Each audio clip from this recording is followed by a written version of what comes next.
ہمارے گھر میں ہزاروں چیزیں پڑی ہیں، لیکن وہ جو توکل ہے نا وہ ختم ہو گیا ہے. اللہ دے گا، حلال حلال پہ قناعت کرے، جائز جائز پہ بھروسہ کرے، رب کریم عطا کرنے والا ہے، وہ مزاج ختم ہو گیا. حضرت سیدنا ابراہیم علیہ السلام 2 کلو کھجوریں 1 مشکیزہ پانی کا دے کر کے اور وہاں بٹھایا آپ نے اپنے بچے کو اور اپنی زوجہ جناب ہاجرہ کو، اور بٹھا کر کے یہ واپس پلٹنے لگے تو حضرت ہاجرہ سلام اللہ علیہ نے آواز دی، کہا ابراہیم کس کے سہارے پہ چھوڑ کے جا رہے ہو؟ جہاں آب زمزم کا کنواں ہے نا، جو لوگ گئے ہیں جنہوں نے صفا مروہ کی صحیح کی ہے، صفا مروہ سے باہر نکلے نا، سرکار کی ولادت کا مقام ہے، اس جگہ پہ آب زمزم کا کنواں تھا، وہاں حضرت سیدنا ہاجرہ کو بٹھایا. کوئی چیز نہیں، کوئی درخت نہیں، کوئی کھیت نہیں، کوئی پانی نہیں، کوئی کنواں نہیں، وہاں بٹھایا اور بٹھا کر کے نکلنے لگے تو جناب ہاجرہ فرمانے لگی ابراہیم کس کے سہارے پہ چھوڑ کے جا رہے ہو؟ کہنے لگی اللہ کے سہارے پہ. تو پاک باز بی بی نے ایک لفظ پوچھا، کہا ابراہیم یہ میرے رب کا حکم ہے، یہ میرے، بس جن کا عقیدہ توحید مضبوط ہو ان کے لیے ایک جملہ کافی ہوتا ہے، یہ میرے اللہ کا حکم ہے. تو جناب ابراہیم علیہ السلام فرمانے لگے ہاجرہ ہاں رب کا حکم ہے. جب یہ لفظ کہے تو چاہیے تھا نا حضرت ابراہیم تسلی دیتے، تو بی بی صاحبہ تسلی دینے لگی، عرض کرنے لگی ابراہیم اگر اللہ کا حکم ہے تو پھر آپ ہماری فکر نہ کرنا، اگر یہ رب کا حکم ہے تو پھر ہماری فکر نہ کرنا، جس رب نے ہمیں یہاں تک پہنچایا ہے وہ ہمیں کبھی بھی ضائع نہیں فرمائے گا، پھر فکر نہ کرنا. حضرت ابراہیم آ گئے. بات آپ نے سنی ہوئی ہے، اشارہ کرنا مقصود ہے. 13 سال میں چلے مان بھی لیا جائے بعض روایات کی روشنی میں کہ آتے جاتے بھی رہے، لیکن مکمل دیکھ بھال اپنے بچے کی پرورش میں پورا حضرت ابراہیم علیہ السلام کا کردار، سارا کردار ماں کا تھا.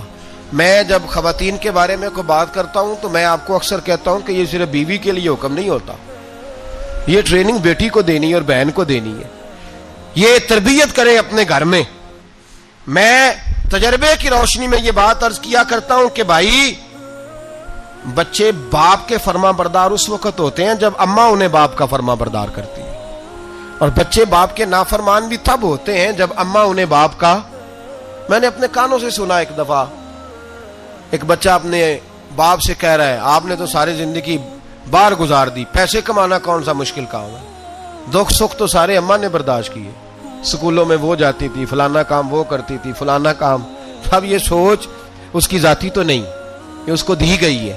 اور اگر اس کو یہ سوچ دے دی جائے کہ اماں کہے کہ میں تو اپنوں میں رہی ساری زندگی، میں نے تو اپنوں میں وقت گزارا، اور تیرا باپ تو کئی دفعہ جنازے بھی نہیں پڑھ سکا، اس نے تو ماں باپ ایسے دفن کر دیے، وہ اگر یہ سوچ فراہم کرے تو پھر بچہ باپ کا فرما بردار ہوتا ہے. اور یہ والی روایتیں ہم بیوی کو سناتے ہیں، حالانکہ کس کو سنانی چاہیے؟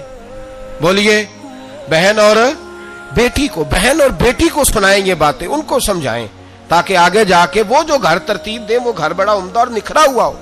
حضرت سیدنا ابراہیم 13 سال کے بعد آئے، چونکہ گھر میں اللہ تبارک و تعالیٰ کی دوستی کا چرچا تھا، اللہ تبارک و تعالیٰ کی محبوبیت کا غلبہ تھا.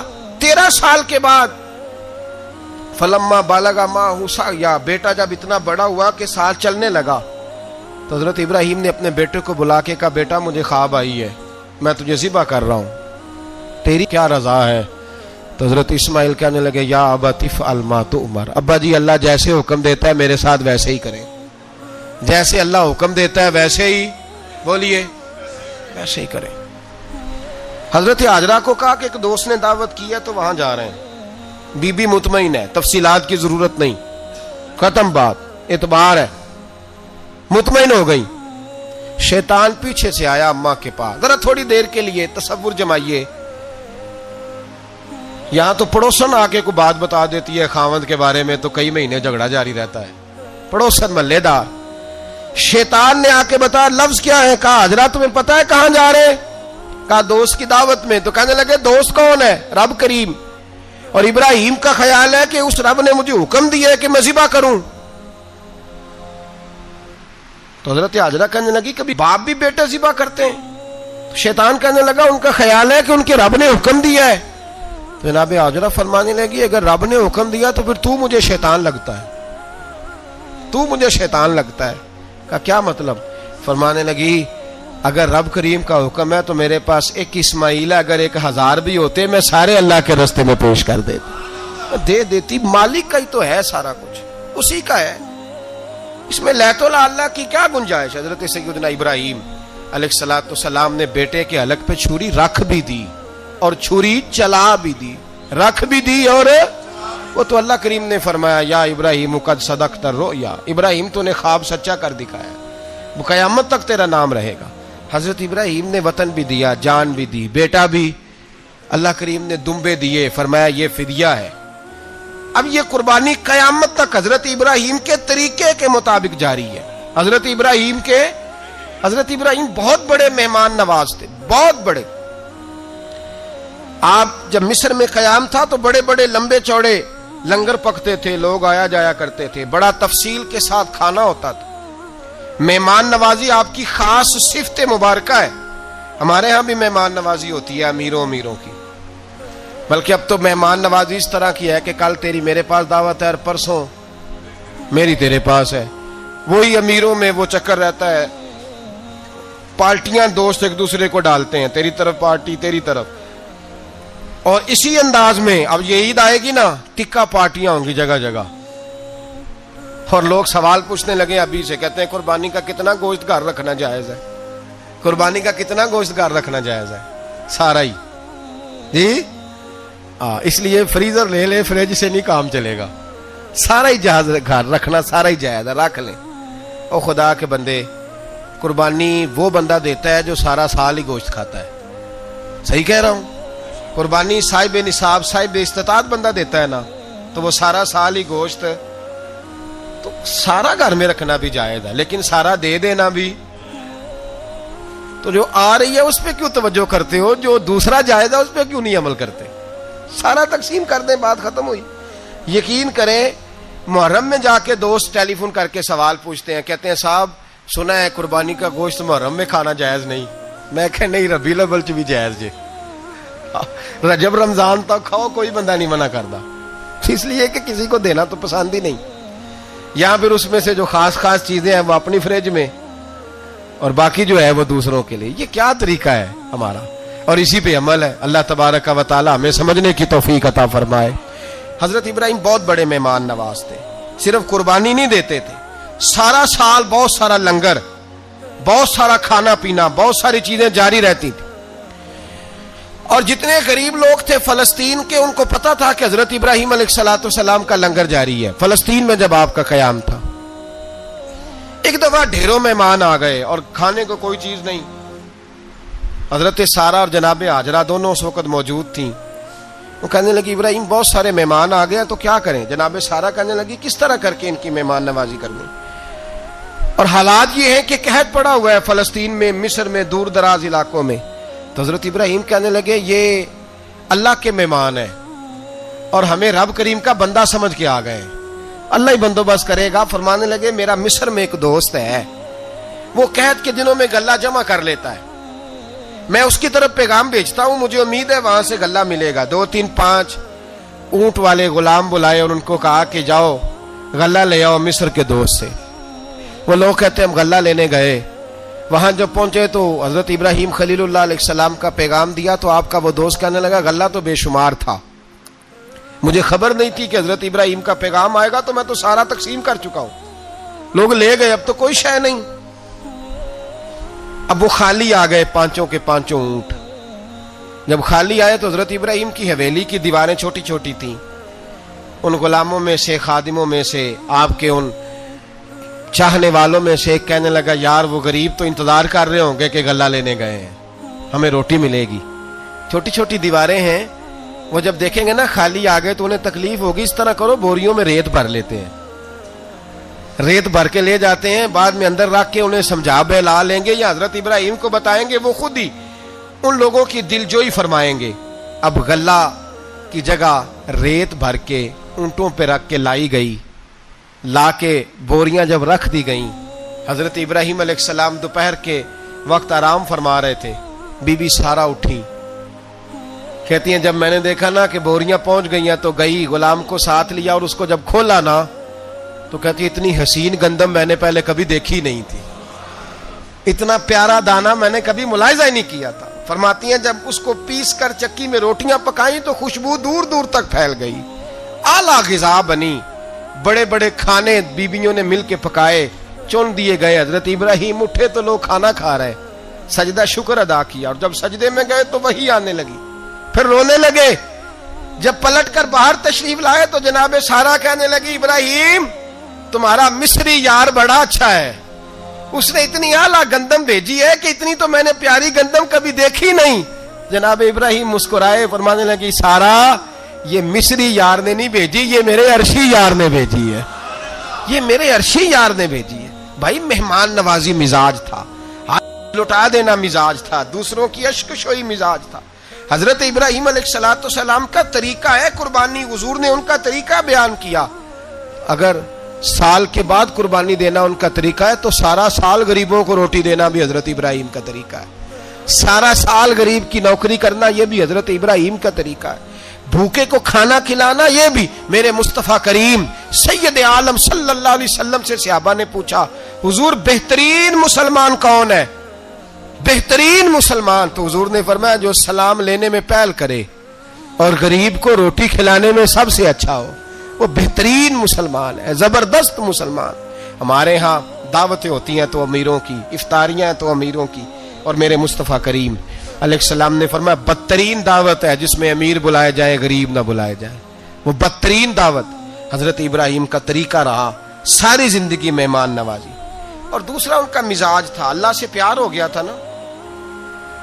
جب رب کریم سے محبت ہوتی ہے نا، اور محبت کا احساس ہوتا ہے دل میں، پھر سجدے لمبے ہوتے ہیں۔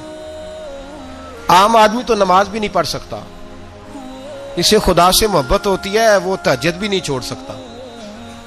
وہ یہ محبت کی بات ہے نا، جس کو پیار ہوتا ہے اس کی تہجد بھی ہے، اس کی اشراق بھی ہے، چاشت بھی ہے، اس کے عمرے بھی ہیں، اس کے حج بھی ہیں، اس کے بار بار کعبۃ اللہ کے دیدار بھی ہیں۔ یہ محبت الہی ہے، جوش مارتی ہے۔ ان لوگ سجدہ کرتے ہیں تو اٹھتے ہی نہیں، اللہ کے بندوں سے پیار کرتے ہیں اللہ کی۔ حضرت ابراہیم کو رب کریم سے اتنی محبت تھی، اتنا پیار تھا کہ وہ آپ کی زندگی کے ہر پہلو سے چھلکتا تھا۔ ایک وقت ایسا آیا کہ اللہ تعالیٰ نے حضرت ابراہیم کو بہت زیادہ مال عطا فرمایا، اتنے اونٹ گنے نہیں جاتے، گائیں اتنی زیادہ کہ شمار نہیں ہوتی، بکرے بکریاں اتنی زیادہ کہ شمار، بہت زیادہ مال اللہ نے عطا فرمایا۔ اور ابھی کچھ عرصہ پہلے آپ پیچھے جائیں نا تو جو لفظ مال تھا وہ روپے پہ تو بولا ہی نہیں جاتا تھا، وہ جانوروں پہ بولا جاتا تھا۔ بہت زیادہ مال اللہ نے دیا، بکریاں گائیں اونٹ بیل بڑا کچھ۔ تو رب کریم نے فرشتوں سے فرمایا کہ واتخذ اللہ ابراہیم خلیلا، ابراہیم میرا دوست ہے۔ تو فرشتے کہنے لگے یا اللہ جسے اتنا کچھ دیا جائے اس نے دوست تو بننا ہی ہوتا ہے، تو نوازا ہی بڑا ہے، اتنا مال، اتنے کھیت کھلیان، اتنا کچھ۔ اللہ کریم نے فرمایا جاؤ آزمائش کر لو، امتحان لے لو۔ فرشتہ امتحان لینے پہنچ گیا۔ حضرت ابراہیم کے جانور چر رہے ہیں چراگاہ میں، حضرت ابراہیم بھی ہیں، غلام بھی ہیں، بہت بڑا ریوڑ ہے، آپ تشریف فرمائیں۔ ایک فرشتہ آیا تو کھیت میں چھپ کے بیٹھ گیا اور بلند آواز سے کہنے لگا سبحان اللہ والحمد للہ ولا الہ الا اللہ واللہ۔ یہ تسبیح بڑی پسند ہے، محبوب نے ان کی فضیلت بیان کی۔ اب وہ حضرت سیدنا ابراہیم علیہ السلام کھڑے تھے تو وہ کھیت میں بیٹھ کے تسبیح پڑھنے لگا سبحان اللہ والحمد للہ ولا الہ الا اللہ۔ حضرت ابراہیم کہنے لگے یہ میرے رب کا نام کون لے رہا ہے؟ بڑی اس کی میٹھی آواز ہے، بڑی، کون ہے؟ ڈھونڈنے لگے، گھومتے گھومتے اس کے پاس چلے گئے، فرشتہ انسانی شکل میں۔ تو میرے رب کا ذکر کر رہا تھا؟ اس نے کہا میں ہی کر رہا تھا۔ فرمانے لگے یار ایک دفعہ پھر نہیں کرتا؟ تو کہنے لگا ابراہیم پہلے تو میں اپنی مرضی سے کر رہا تھا، تو کہتا ہے تو پیسے لگیں گے، پیسے ہیں تو کر دیتا ہوں۔ حضرت ابراہیم کہنے لگے بول تو کیا لے گا، میرے اللہ کا ذکر سنانے کا کیا لے گا؟ کہنے لگا جتنی بکریاں آپ چرا رہے ہیں ساری دے دے تو میں اللہ کا ذکر سنا دیتا ہوں۔ اور آپ نے فرمایا بس جا تیری ساری ہوئی، میرے رب کا ذکر سنا۔ اور پھر شروع ہو گیا سبحان اللہ الحمد للہ ولا الہ الا اللہ واللہ اکبر۔ حضرت ابراہیم علیہ السلام کیف میں، یار پھر ذرا سنا، نا علما وچ پھسا سانو، تو یار دی گل سنا سانو، ذرا دوبارہ سنا۔ پھر سنایا، ایک دفعہ پھر کہا، فرشتہ کہنے لگا بس جی آپ کے پیسے پورے ہو گئے۔ حضرت ابراہیم کہنے لگے چل ایک دفعہ اور سنا. کہنے لگا پیسے لگیں گے. تو کیا لے گا؟ کہنے لگا گائیں بھینسیں ساری میری. فرمایا بس یار اتنی قیمت، تو سنا صحیح، سارا کچھ ہی تیرا. پھر شروع ہو گیا سبحان اللہ والحمدللہ ولا الہ الا اللہ واللہ اکبر. گائیں دے دیں، بھینسیں دے دیں، وہ ذکر سناتا ہے. حضرت ابراہیم کبھی مچلتے ہیں، کبھی روتے ہیں، کبھی آہیں بھرتے ہیں. تو میرے رب کا نام لے رہا ہے، ذرا پھر سے لے. کیف جاری ہے. کہنے لگا بس بھائی. حضرت ابراہیم فرمانے لگے تو اور لے لے جو لینا ہے، مجھے ذکر سنا. اس نے کہا ابراہیم بکریاں میں لے چکا، گائے بھینسیں میں لے چکا، اونٹ رہ گئے، سارے لے لوں گا پھر ذکر سناؤں گا. فرمایا جا تیرا ہوا تو ذکر سناتا رہ، میں دیتا ہوں. دے دیا. کچھ دیر ذکر کیا تو اب خاموش ہو گیا. حضرت ابراہیم خلیل اللہ علیہ السلام فرمانے لگے ذکر سنا. کہنے لگا ابراہیم اب تیرے پاس دینے کو کیا ہے، ہر چیز تو میں لے چکا. آپ فرمانے لگے یہ گائے بھینسیں بکریاں چرانے کے لیے تجھے کوئی نوکر ملازم بھی تو چاہیے نا. تو اس طرح کر مجھے رکھ لے، میں روٹی نہیں مانگوں گا، کھانا نہیں مانگوں گا، تو اللہ کا ذکر سناتا رہنا، میں تیرے جانوروں کی نوکری کرتا رہوں گا.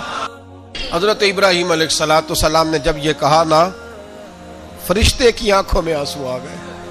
تر دامنی پہ شیخ ہماری نہ جائیے، ہم دامن نچوڑ دیں تو فرشتے وضو کریں. فرشتہ رو پڑا اور کہنے لگا ابراہیم مجھے سینے سے لگاؤ، آپ واقعی اس قابل ہے کہ اللہ آپ کو اپنا دوست بنائے، واقعی اس قابل ہے کہ رب آپ کو اپنا. حضرت ابراہیم علیہ السلام کا خدا سے محبت کرنے کا نرالا انداز. اور میرے بھائی یہی محبت انہیں میرے مصطفیٰ سے بھی تھی. ایک نبی گھر بنا رہا ہے، دوسرا بنوا رہا ہے. حضرت اسماعیل علیہ السلام پتھر اٹھا کے لا رہے ہیں، جناب ابراہیم بنا رہے ہیں. جب خانہ کعبہ بن گیا تو کہنے لگے ربنا وابعث فیہم رسولا، اے اللہ اب اسے بسانے کے لیے اپنا آخری رسول بھی عطا فرما. نبی پاک فرماتے ہیں میں دعا ہوں حضرت ابراہیم کی. یہ قربانی حضرت ابراہیم کا طریقہ ہے. حضور نے اگرچہ نبی پاک کی اپنی سنت تھی، یہ بھی کہہ سکتے تھے سنتی و سنت ابیکم ابراہیم، میری سنت ہے اور تمہارے باپ ابراہیم کی سنت ہے. یہ نہیں فرمایا. جب صحابہ نے کہا قربانی کیا ہے، فرمایا سنت ابیکم ابراہیم، یہ تمہارے باپ ابراہیم کی سنت ہے. ہر صاحب نصاب پر قربانی واجب ہے. جو زکوٰۃ کا نصاب رکھتا ہو اس پر قربانی واجب ہے. یعنی ضروریات سے زیادہ اتنے پیسے، جتنے پیسوں سے زکوٰۃ فرض ہوتی ہے، اتنے پیسے جس آدمی کے پاس قربانی سے پہلے آ جائیں اس آدمی پر قربانی کرنا واجب ہے. بکرا، چھترا، دمبا 1 سال کا یا دمبا 6 مہینے کا ہو پر اتنا بڑا محسوس ہوتا ہو کہ لگے کہ 1 سال کا ہے، اس کی قربانی ہو سکتی ہے. جانور میں کوئی عیب نہیں ہونا چاہیے. اتنا کمزور نہ ہو کہ ذبح جہاں اسے کرنا ہے وہاں وہ چل کے جا نہ سکے، اتنا کمزور جانور نہ ہو.